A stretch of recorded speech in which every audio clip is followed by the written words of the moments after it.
বরিশালের হিজলা উপজেলায় হিফজুল কুরআন প্রতিযোগিতা ও পুরস্কার বিতরণী অনুষ্ঠান 2024 অনুষ্ঠিত হয়েছে।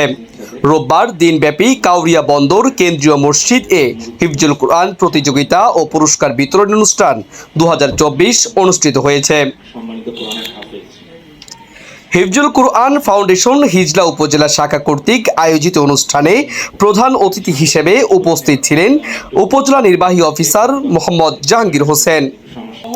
বিশেষ অতিথি হিসেবে উপস্থিত ছিলেন উপজেলা নির্বাহী ম্যাজিস্ট্রেট ভূমি মোহাম্মদ ইয়াসিন সাদেক, হিজলা থানা অফিসার ইনচার্জ মোহাম্মদ আবুল কালাম আজাদ। সভাপতিত্ব করেন কাসিমুল উলুম ইসলামিয়া মাদ্রাসার প্রিন্সিপাল ও হিফজুল কুরআন ফাউন্ডেশন হিজলা উপজেলার উপদেষ্টা মোহাম্মদ সালাউদ্দিন খান।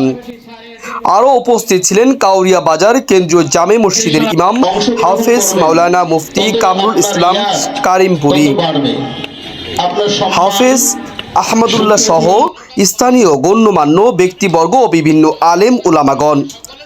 সভায় প্রধান বক্তা জাহাঙ্গীর আলম কোরআনের হাফেজদের উদ্দেশ্যে বলেন, আল্লামা শাফি হুজুরের নীতি নৈতিকতা ও তার আদর্শ বুকে ধারণ করে সকলকে চলার অনুরোধ করেন। তিনি জাকাত, ফিতরা ও সুদ সম্পর্কে বিশদ আলোচনা করেন।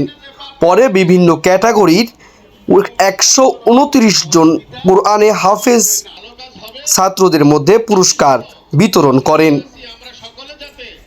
ক্রাইম জনতা 24, হুসাইন বিল্লাল, ডেস্ক রিপোর্ট।